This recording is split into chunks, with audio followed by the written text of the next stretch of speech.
Selamat sore semuanya, hari ini udah sore. Hari ini kita sedang bersama Bapak Dr. Wibawanto Nugroho. Kalau saya jabarin semua nih, apa namanya, gelarnya panjang banget.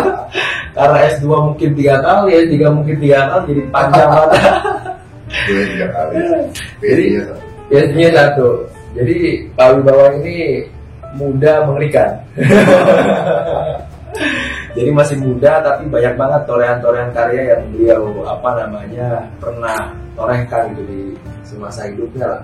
Nah, kita pengen ngobrol tentang, sebelum jauh ya Pak, kita pengen ngobrol tentang pemuda hari ini, tentang teknologi, tentang Pak, teman-teman pemuda hari ini siap gitu menghadapi bonus demografi dan sebagainya. Karena kita pengen ngobrol soal itu Pak, karena saya melihat Bapak konsen di sana ya, bicara soal pemimpinan, bicara soal pemuda. Saya awali dari hari ini kan ini Pak, dunia semakin terhubung.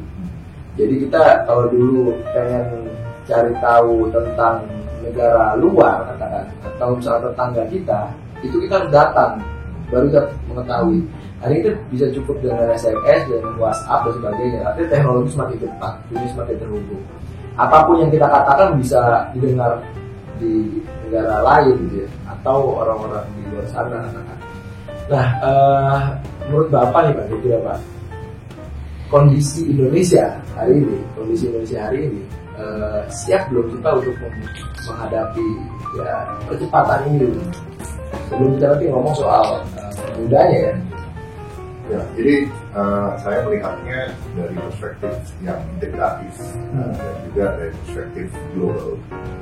Banyak cara kita melihat fenomena. Iya. Banyak titik pandang yang bisa dipakai.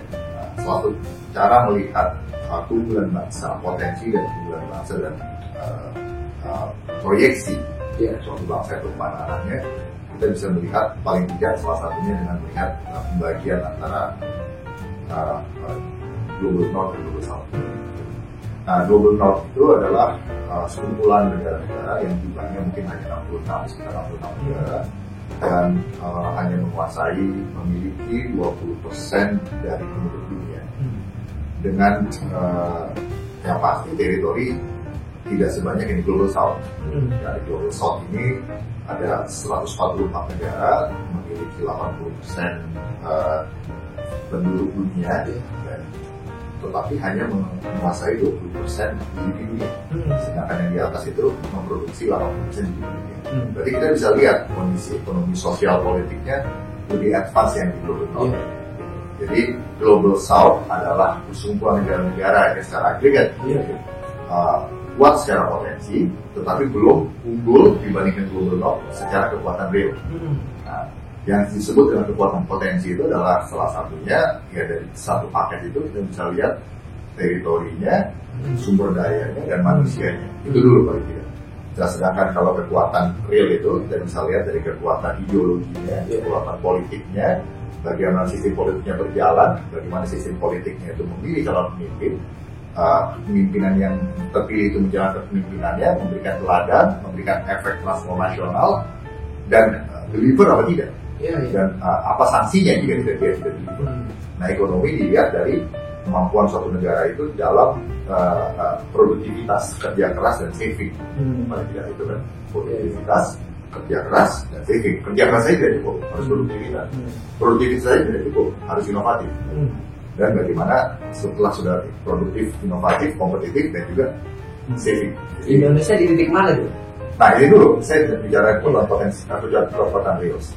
Setelah itu ada kekuatan sosial, governance. Jadi masyarakat itu adalah masyarakat yang secara sosial mentalitinya itu bagus, tahu kelasnya, dan memang sophisticated advance.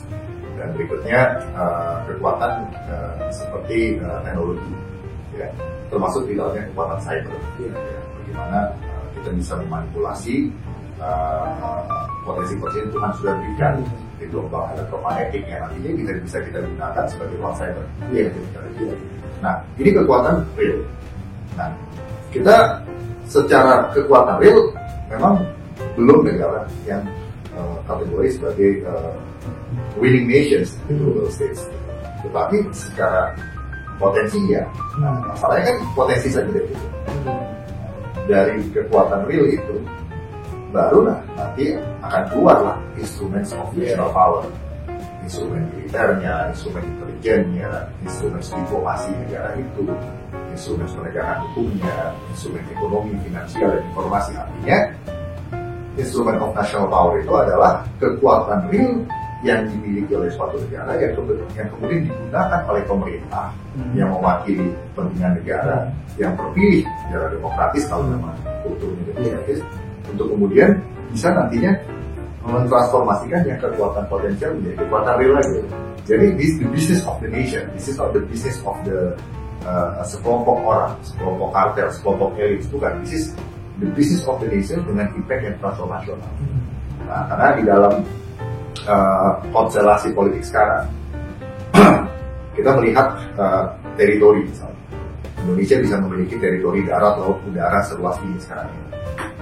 Itu adalah, atau misalnya superpower, kita bicara superpower Amerika, atau sebelumnya Great Britain, sebelumnya lagi Ottoman Empire, sebelumnya lagi Roman Empire, sebelumnya lagi ada Abbasid Khalifah, ya.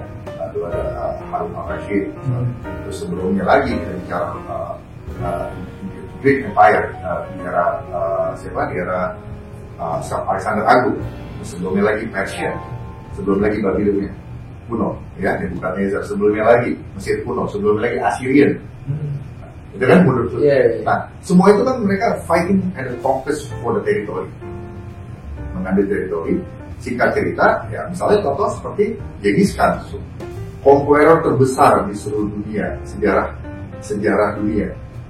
Jadi Genghis Khan itu sampai memiliki wilayah daratan terluas sebagai conqueror. Nanti kita bisa bicara juga di Persia ada Cyrus the Great. Tapi mereka conquest sampai akhirnya physically seperti inilah yang mereka miliki, bangsa mereka, negara Indonesia. Nah, ke depan itu bukan obsolete, tetapi itu best. Bangsa yang unggul ke depan adalah bangsa yang bisa membangun, mengamankan, dan menggunakan ruang cyber sebagai ruang hidup. Ya. Jadi ada negara yang secara fisik kecil seperti Singapura, Switzerland, ya, Jerman juga relatif tidak besar ya, negara Inggris sekarang itu negara-negara yang kuat secara cyber. Israel itu kan secara fisik tidak besar, tapi secara cyber kuat ya. Bisa membangun, bisa mengamankan, dan bisa menggunakan. Nah, ruang cyber sendiri terdiri dari 3 lapisan. Lapisan fisik, yaitu seperti misalnya infrastruktur, ya, seperti kabel optik, kabel laut, satelit, hardware yang dipakai, mas pakai, saya pakai, ya.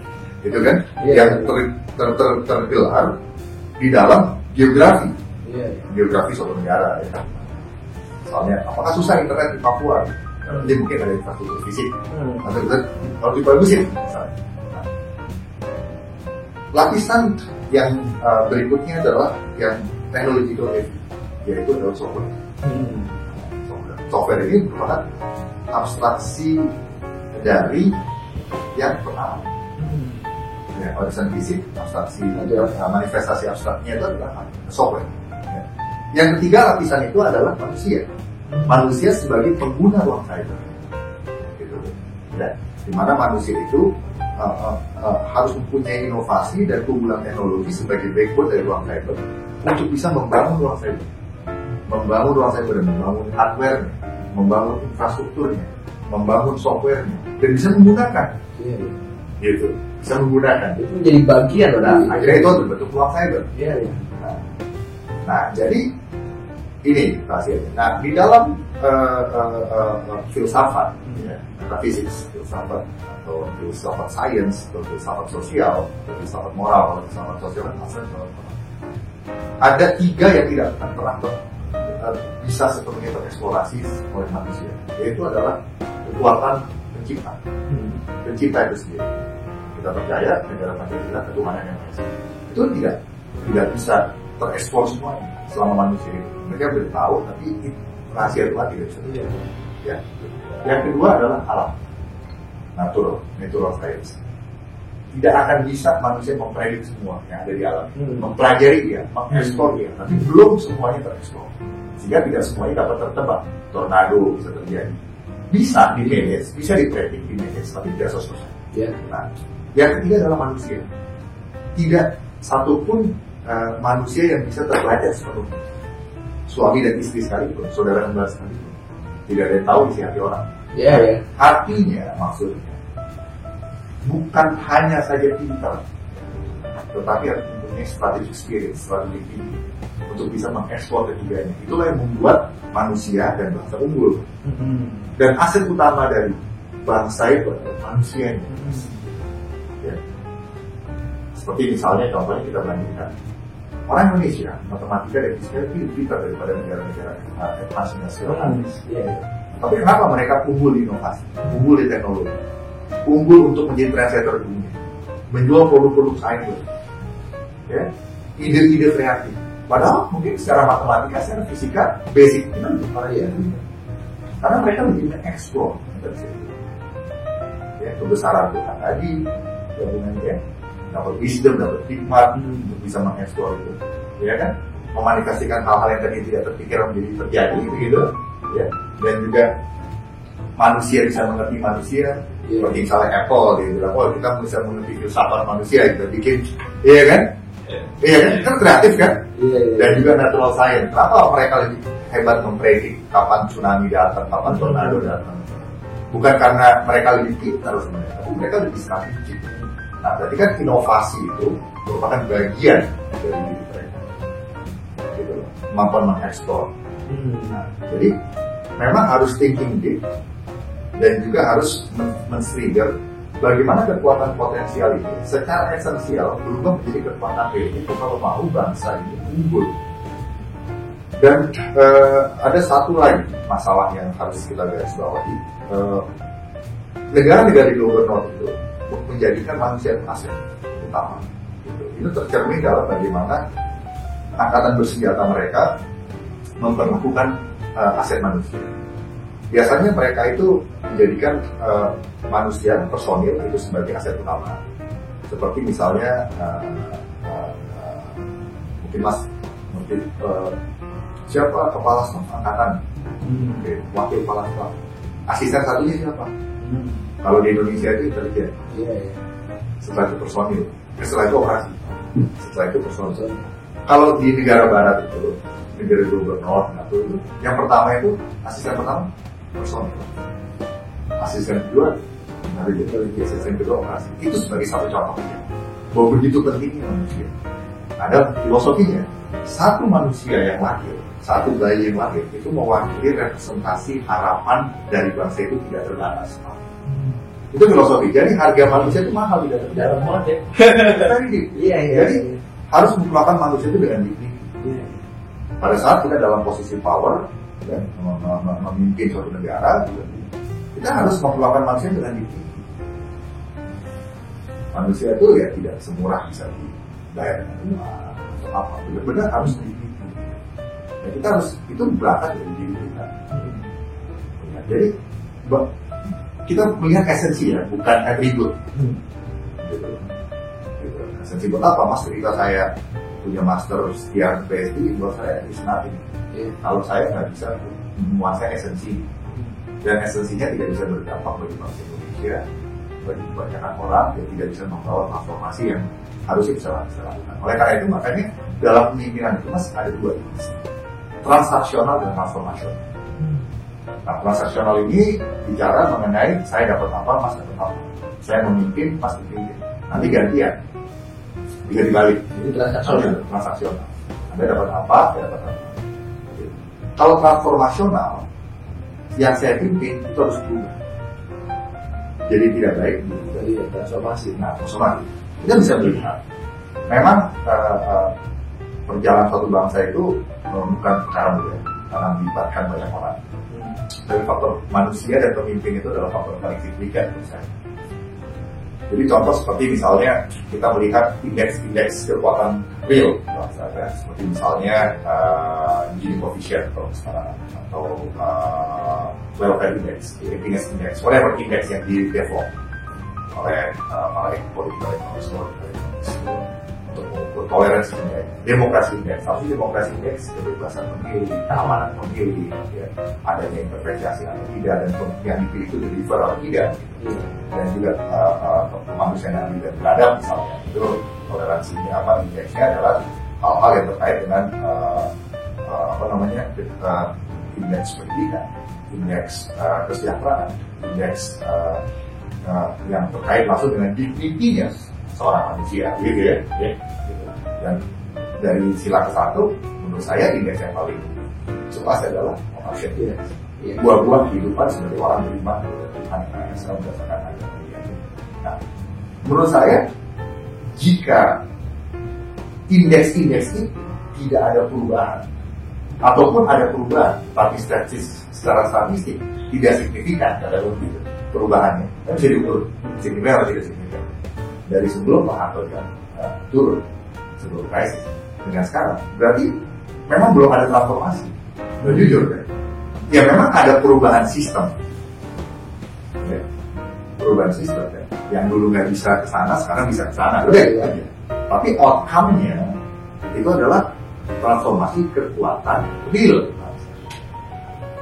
Nah, pada saat tadi saya bicara ekonomi, ya itu bicara bagaimana Indonesia bisa memanfaatkan aset ekonominya, sumber dayanya, akses ke perdagangan, akses ke industri, yang kalau ekonomi kita bicara natural resources, industri, finansial, trade, akhirnya value. Nah, the strength of the nation's economy, ya, itu gampang aja, itu logical, kerja keras, inovasi, unggul, kreatif, menabung, invest, kan gitu. Ekonomi jadi bukan karena atributnya tidak, akhirnya mungkin tidak seperti itu, tapi mau kelihatan bagus. Gitu. Nah ini kita harus melihatnya seperti itu, filosofinya sebenarnya hidup ya. Nah, dari situ. Nah, jadi bukan masalah ini liberalisme, kapitalisme, itu kita nggak usah terjebak dalam, tapi way of life itu. Makanya penting untuk kita menjadikan Pancasila sebagai working ideologi yang bisa kita pahami. Kita harus pahami Pancasila sebagai working ideologi, bukan sebagai jargon. Way of life, strategic culture, ya. Sebagai falsafah hidup, sebagai center of gravity, kekuatan kita. Tetapi yang terelaborasi di dalam kehidupan sehari-hari di tingkat operasional. Misalnya saya bagi, apa sih manajemen Taylorism atau Fordism? Ya. Dari Fordism itu dari Henry Ford. Taylor itu manajemen, Taylor itu adalah salah satu industrialis, ya. Efisiensi, inovasi, penggunaan teknologi. Ada dasarnya kapitalisme, harus efisien, harus kerja keras, harus produktif, harus bisa laku di pasaran, harus bisa meyakinkan pasar. Nah, ini terelaborasi di dalam gaya manajemennya, gitu. Nah, sementara seperti contoh di Jepang, gitu, manajemen Kaizen, manajemen kerja keras, inovasi, ya kan? Harus lebih baik hari ini dibanding kemarin. Nah, itu contoh hal-hal yang praktikal, gitu. Ya, Pancasila harus dielaborasikan sama seperti itu. Nah, itulah yang akan membuat bangsa ini unggul. Jadi bangsa yang unggul ke depan adalah bangsa yang mengutamakan manusia sebagai asetnya, dan pemimpin dalam konteks alam atau pemimpin nasional yang harus bisa memberikan contoh teladan. Bukan kepemimpinan yang hanya formal, tapi kepemimpinan yang esensial. Esensial memberikan transformasi, memberikan teladan. Karena pemimpinan itu kan bicara mengenai, kepemimpinan itu bicara mengenai mentransformasi dari yang tidak baik menjadi itu, bukan posisi. Kalau misalnya saya potong Bang, hari ini tadi kita juga bisa bicara soal pemimpinan, sedikit bicara pemimpinan. Banyak pepatah lah, atau misalnya kalimat yang mengatakan bahwa ya lu sebagai pemuda harus mempersiapkan diri, lu sebagai pemuda lu harus belajar bahwa besok yang memimpin negara ini atau lembaga apapun katakan ya teman-teman semua itu, anak-anak muda semua itu. Nah kalau misalkan pertanyaannya adalah konteksnya adalah pemuda hari ini Pak katakan, menurut Bapak bagaimana mudah ini? Karena saya kira kalau misalnya di mahasiswa 98 demo-demo ya kan hari ini udah relatif semua diam. Ya entah via online demonya dia di berita dan sebagainya atau apapun. Tapi gerakan itu udah ya relatif. Kalau dulu zaman Soeharto, mohon maaf misalkan yang offline bisa dikatakan nggak jauh beda dengan hari ini. Ya begini ya Mas ya. Begini, ya, saya akan menjawab dari dua titik pandang. Yang pertama adalah cara mengelola perdebatan, cara mengelola ketidaksepahaman. Itu ada framework. Ada framework. Yang pertama, tidak adanya konflik sama sekali, tidak adanya perdebatan sama sekali. Itu seperti di surga. Ya dia harapkan itu juga. Tidak bisa berpendapat. Nah, yang level yang kedua adalah adanya perbedaan pendapat yang bisa disalurkan secara konstruktif dan civilized. Misalnya di dalam kongres, di dalam media massa, antara yang sebagai pemerintah dengan non pemerintah, kan begitu? Ini ada teorinya. Tidak ada. Saya ada share kalau katakan. Nah, tapi masalahnya, secara historis memang terbukti siapapun. Makanya ada kata-kata power itu kan berupa absolute power, absolute. Biasanya di dalam pemerintahan tergoda untuk menggunakan instrumen politik dan hukum untuk menekan yang di luar government, gitu. Sehingga muncullah yang tadinya political persuasion turun menjadi political pressure. Gitu. Nah, karena tekanan ini yang non-state itu akhirnya yang di luar government tidak lagi percaya dengan sistem, jika keluar ke jalan. Political pressure hilang legitimasi, karena power itu tidak bisa delegitimasi. Ya, nah setelah itu apa yang terjadi setelah ada political pressure? Political warfare, atau political violence yang di luar government melakukan teror. Yang government ternyata harus counter teror, atau mungkin insurgency. Saya mau pisah saja dari negara A. Nah, pemerintah kan tidak bisa, karena harus melakukan counter insurgency. Sementara pemerintah dalam hal negara sebagai aparat keamanan, nah, politiknya politik negara. Dia menjalankan apa yang politik negara dipimpin oleh pemimpin yang terpilih. Nah, pemimpin yang terpilih ini yang paling bertanggung jawab sama Tuhan. Secara etika dan moral. Di dalam negara demokrasi seperti itu. Misalnya contoh di Amerika, saya sekolah di National University, sekolah politik sana, sekolah komunikasi dan panas. Ada berapa bintang 4? 0,85 di komen-komen isu yang tersebar gitu. Tapi yang paling bertanggung jawab sama Tuhan itu dia Presiden Menteri Pertahanan, Chairman George Costa. Mereka tidak punya panglima, tapi penasihat militer tertinggi. Bintang 4 yang lain sebagai eksekutor. Makanya nuklir itu diundang oleh Menteri Pertahanan, diundang oleh George Costa. Dalam arti kata dia akan memberikan advice kepada Presiden Menteri Pertahanan. Cuma juga itu tanggung jawab tertinggi sama Tuhan. Betul. Jadi jangan salahkan jenderal-jenderal atau eksekutor di lapangan yang hanya pada saat sudah terjadi kan chaos gitu. Akhirnya menjadi perang saudara, turun lagi juga. Nah, dulu Pak Jokowi pernah ingatkan, saya ingat waktu saya pernah share paparan saya itu, atau saya dengar dia ngomong, kita satu step lagi bisa menjadi perang saudara kalau tidak berhenti waktu kasusnya pilkada itu. Beliau pernah ngomong, saya ingat. Nah, ini menjadi pelajaran ingatan. Kita semua harus ingat, baik yang di government dan juga di luar government. Kita harus nahan diri. Gitu. Manusia udah dapat 2, masa mau 3, mau 4. Kita semua harus takut dan memilih Tuhan. Itulah kalau di dalam politik barat namanya ini. Dalam politik timur juga sama. Kita nggak bisa menjadi Tuhan dan kita mengatur semuanya. Nah, ini rakyat melihat. Jadi kepemimpinan itu bicara mengenai relations. Ya, relations antara saya dan Mas, dan kepercayaan dan legitimasi. Mas percaya dan legitimasi itu tidak bisa saya fabricate, dan tidak bisa paksakan isi dari fabricate. Saya harus let it be. Saya harus open. Mungkin dari 100 diri saya, kalian bisa, karena saya public, juri, saya kasih 80. Tapi saya tidak di CV.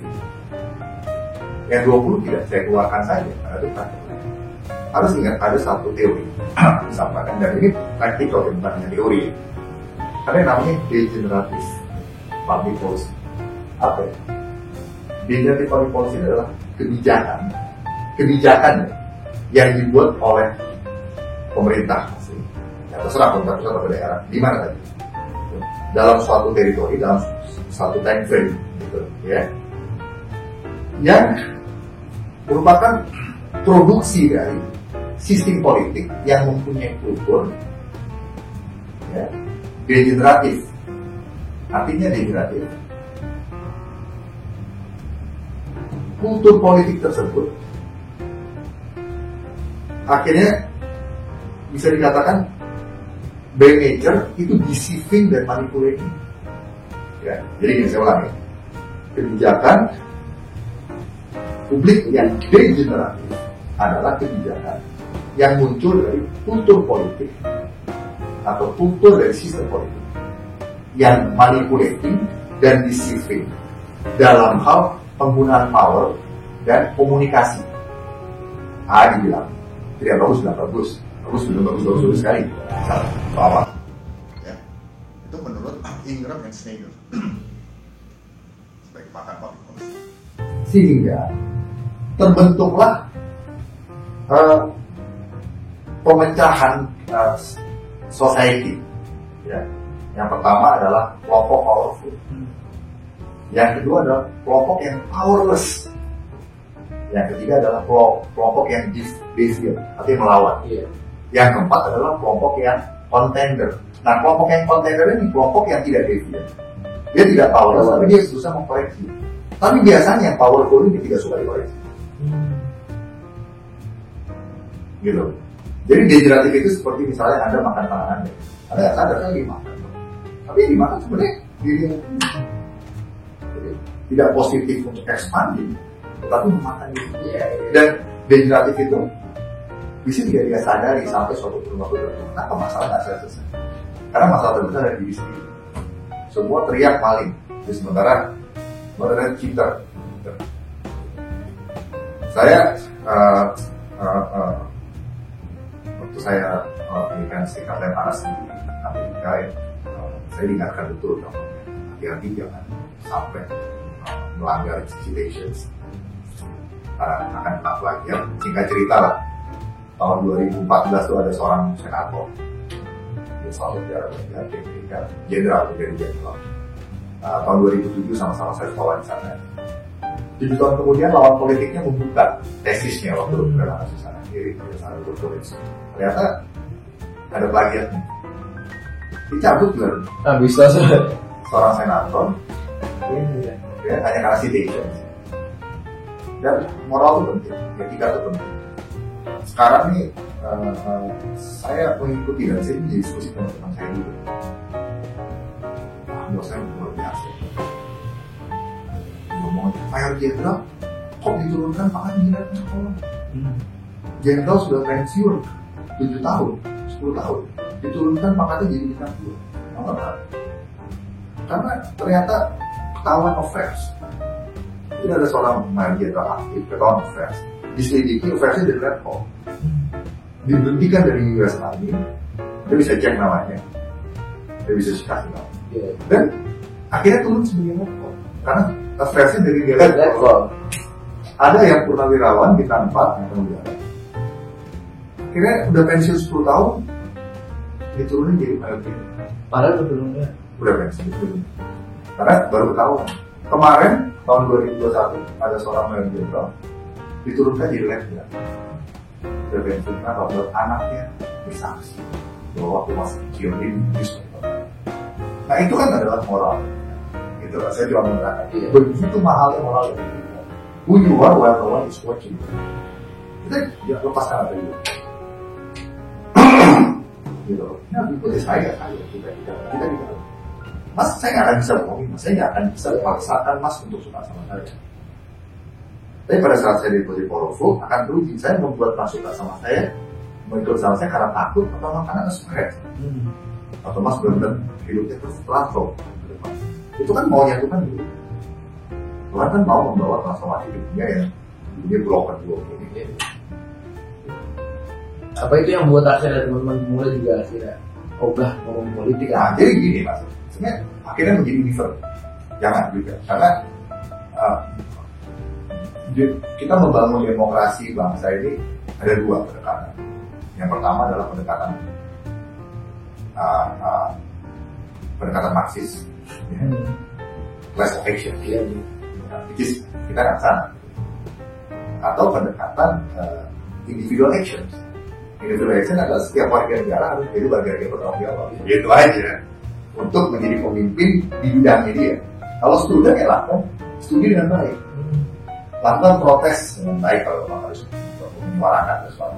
Tetapi di sisi lainnya yang senior juga harus memberikan contoh.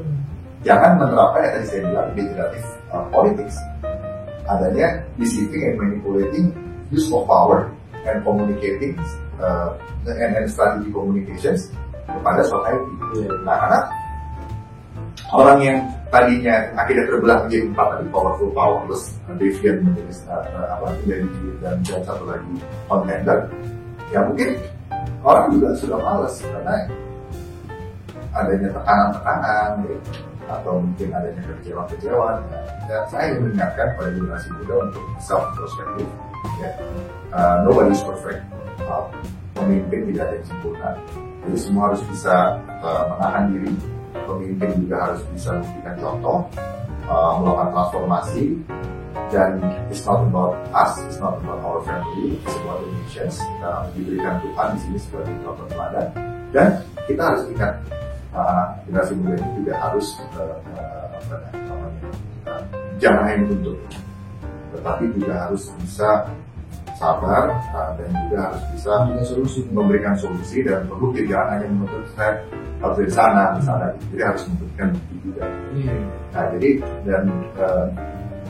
dan semua dikoreksi. Kita jangan jadi Tuhan atas orang lain, karena pada prinsipnya dari ajaran agama apapun, filsafat apapun, kekuatan itu, power itu adalah miliknya Tuhan yang Maha Esa.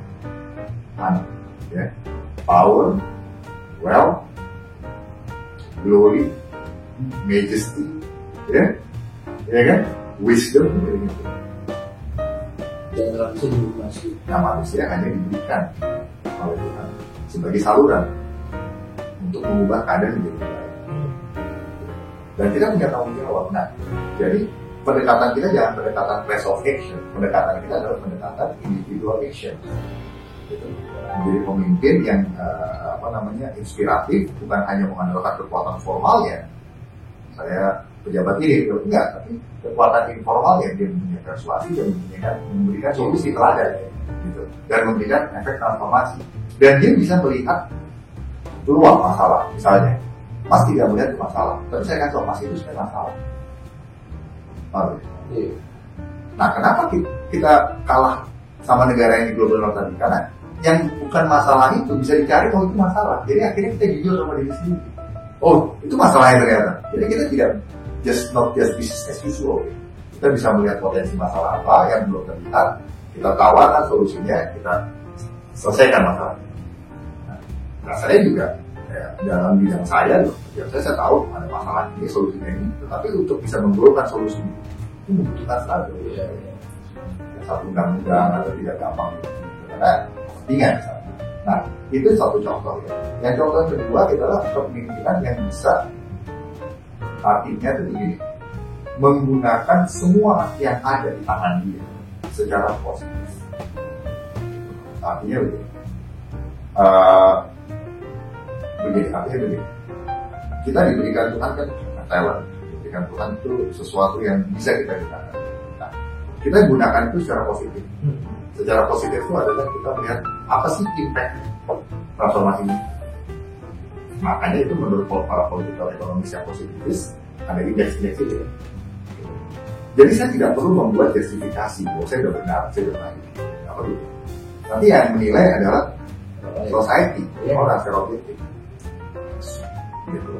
Dan satu kali seseorang bisa membohongi orang dengan satu kali 2 kali. Ada yang bilang itu kalau tokoh besar dari sendiri bisa bohongin 1 orang, dan bohong 2 orang, 3 orang, 1, 2, 3, 4, 5 kali, tapi nggak bisa membohongi terus-terusan. Artinya ini berlaku pada semua. Anak muda juga begitu. Jangan membohongi misalnya dengan CV inflation atau dengan yang bermain di sosial media ya ini harus ada yang fake dan original dan esensial gitu semua gitu. Jadi akhirnya back to the essence. Ya, kenapa Skandinavia itu negara yang welfare index paling paling dan negara yang masuk paling tinggi indeksnya dalam kategori negara paling muslim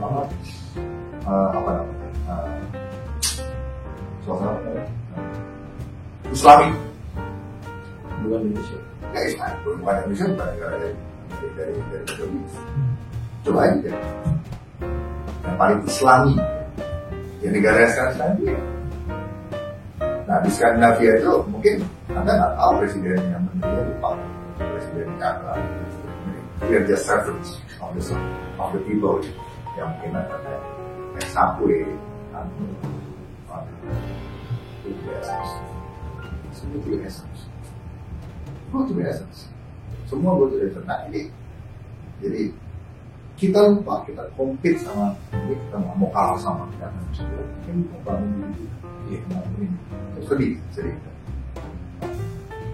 mumpung semua pragmatis boleh pragmatis tapi harus ada indikator harus juga karena kan begitu bangsa kita ini kan bangsa yang sistemnya belum terbentuk dan stable negara global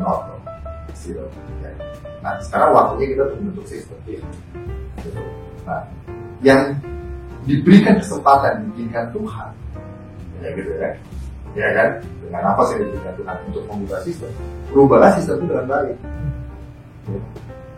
manusia tentu korup tapi sebisa mungkin etika dan moral itu bukan hanya pintaran dengan pintaran kita bisa buat justifikasi kan punya masa polisi bisa membuat justifikasi apa aja kan kalau suatu terus tidak tersalah ya kan dan itu semua kan jadi relatif nah, tetapi akhirnya etika dan moral nah sehingga sistem itu terbentuk kita harus berpikir ini nanti impact-nya apa ke depan generatif ya kalau misalnya Anda pergi ke Eropa Barat pergi ke Amerika Eropa Barat ke British system itu di established system itu tinggal bermain aja kalau ada pemain yang mau mencoba main yang aneh-aneh kena sendiri gitu loh. Nah, jadi kita harus introspeksi diri. Jadi jangan terjebak dalam kapitalisme, individualisme. Enggak, semua tuh ada plus minus. Individualisme tuh bagus. Artinya saya bertanggung jawab sama diri sendiri. Betul kan? Yeah. Misalnya saya ikut pemilu, terus saya menang. Mau nggak saya kursinya diambil sama Mas? Kalau saya mau nggak ya? Nah, yang nggak bagus solitisme, ego, bekerja diri sendiri, mengorbankan yang lain. Yang bisa melanggar hukum, bisa melanggar etika atau tidak. Nah, yang adalah ethical based demokrasi, ethical based leadership, dan kepintaran yang digunakan juga kepintaran yang berhikmat. Yang harus berpikir positif tidak pintaran. Jangan hanya karena sekarang waktunya saya berbuat apa yang bisa. Yang saya mau buat untuk kepentingan my own. Sekalipun tidak ada saya kan juga buat national interest. Nah, jangan gitu. Kita harus lihat impact. Gitu. Karena ada Tuhan yang melihat juga. Nah, jadi maksud saya kita harus belajar dari kegagalan dan keberhasilan bangsa lain juga. Contoh ya, misalnya dulu Roosevelt, Presiden Roosevelt itu dia pernah tegang dengan Rockefeller. Jadi tegang sama dia, nggak bisa dong ini minyak semua dikuasai oleh kedua Rockefeller. Nggak bisa. Tapi kan Rockefeller argumennya ini kan individualisme, kapitalisme. Saya punya kepintaran, keberanian untuk mengekspor minyak dan saya dapat konsesi dan saya bisa benar-benar Rockefeller akhirnya Rockefeller membuat perhitungan bermain di law sebagai dia tidak class of civilians, tidak class of civilian, tidak class of class akhirnya membuat antitrust nggak bisa kalau akhirnya waktu itu Rockefeller ngalah, akhirnya deal juga bayar sebagai, tapi Rockefeller tidak jadi miskin. Dia tetap bisa ya pemerintah juga dengan kebijakan yang baik, konstruktif, itu memberikan manfaat yang besar kepada society. Nah, jadi ini yang menjadi pelajaran. Banyak contoh-contoh lain. Saya ada misalnya MacArthur kan sampai ada General MacArthur ya. Sampai sekarang itu anaknya MacArthur tuh mungkin identitas ya. Jadi banyak orang-orang sana ya merit based. Jadi artinya ya saya bukan karena saya anak siapa. Iya. Ya bukan siapa. Iya. Saya harus membuktikan dulu dan ada sistem yang akhirnya bisa memfasilitasi kemana saya harus nanti berada.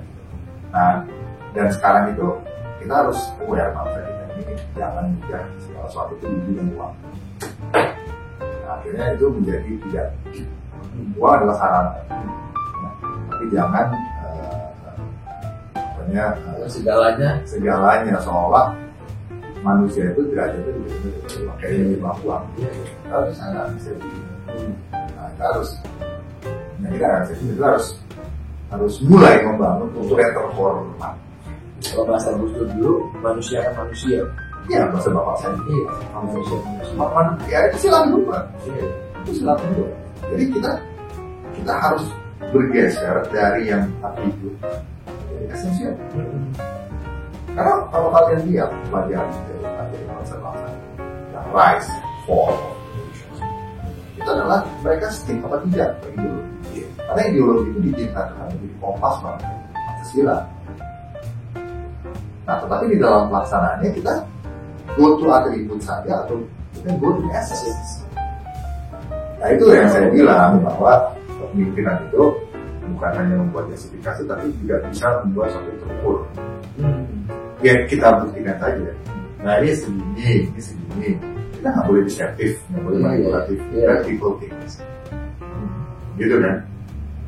Dan memang banyak di antara kita ya sibuk melakukan pembenaran saja, Pak. Ya, dan akhirnya membajak demokrasi. Demokrasi dibajak untuk membawa kembali kepada era feudalisme. Misalkan ya, orang tua saya dari Solo gitu ya. Ya dulu kan Mangkunegaran, Membono kan melepaskan kekuasaan politiknya kan. Kalau dulu tidak menjadikan daerah istimewa Solo dan tidak otomatis Membono dan Mangkunegaran menjadi gubernur dan wakil gubernur Solo kan. Tetapi Solo dipimpin oleh kota itu harus apa yang sudah diwariskan oleh pendahulu itu. Mereka melepaskan kekuasaan politiknya, feudalismenya, tidak membawa keluarganya atau tidak akhirnya membiarkan kepada people untuk ini ya itu banget. Ya menurut saya itu diteruskan ya ada dan kita harus tahu juga gitu artinya begini ya, ada waktu manusia ada waktu Tuhan. Ada yang di-approve oleh Tuhan, ada yang diizinkan oleh Tuhan terjadi. Itu misteri. Itu kan. Nah, jadi kita harus kembali pada diri kita. Pancasila itu adalah working ideologi kita, mengajarkan moral, etika, mengajarkan bagaimana kita mentransform bangsa ini mulai dari diri kita sendiri. Ya kita lakukan aja, tapi juga memanusiakan dengan unsur yang paling gampang, melaksanakan apa yang menjadi kebenaran dari standar kita itu dalam kehidupan sehari-hari yang memang bisa secara konstruktif membawa dampak transformasional soalnya dan harus hati-hati terhadap impact dari penggunaan uang cyber di dalam society. Karena penggunaan uang cyber ini kan digunakan untuk menciptakan informasi, men-store informasi dan menyampaikan informasi. Nah, ada yang tahu saya mau kasih kuliah mengenai positivism, post-modern dan segala macam, artinya kreativitas. Jadi kembali akhirnya kembali adalah we go to the essence. Ya saya kesini juga pastinya saya juga berpakaian dong. Saya mau rapi dong, nggak makan. Ya, tapi ada batasnya. Ya, artinya kalian bisa menilai saya siapa. Kelihatan sih. Jadi itu demokrasi sekarang dibangun ini kalau dibangun dengan berangkat pada esensinya sebagai pseudo demokrasi, pemimpin memberikan teladan, sehingga perdebatan tidak sesuai dalam konteks demokrasi ini bisa di-manage di level persuasi, tidak turun, tidak di-grade menjadi konflik politik, yang mana sebenarnya aktor negara dan aktor non-negara mereka punya peran melawan dan menekan balik, ya selalu begitu kan. Nah, yang paling jadi yang kita mau itu yang harus lakukan. Memang musuh terbesar manusia itu musuh terbesar suatu bangsa yang perlu diamankan di suatu negara itu adalah filosofi dan bersama, mengamankan semua aspek fisik poinnya, budaya, mengamankan institusi ini, tapi yang penting mengamankan ideologi. Nah, kadang-kadang kalau Mas tidak suka sama satu dua cara sistem itu, Mas akan bicara ideologis. Nah, jangan juga Mas langsung berdiri kayak tadi misalnya, sehingga orang menjadi discourage. Nah, itu kan degeneratif efeknya. Ya Mas tidak mengkritik sebagai kontender kan, bukan sebagai orang yang deviant, tidak violent kan. Tapi kalau masih tekan kan bisa menyebar, itu menjadi perlawanan yang violent. Jadi akhirnya pelajari saja dari diskusi ini apa itu degenerative public policy, apa itu degenerative political system, bagaimana manipulasi dan deception dalam hal komunikasi politik dan penggunaan kekuatan politik itu bisa merusak masyarakat, akhirnya masyarakat bergulang menjadi powerless, deviant dan contender, yang akhirnya analog dengan memakan daging sendiri.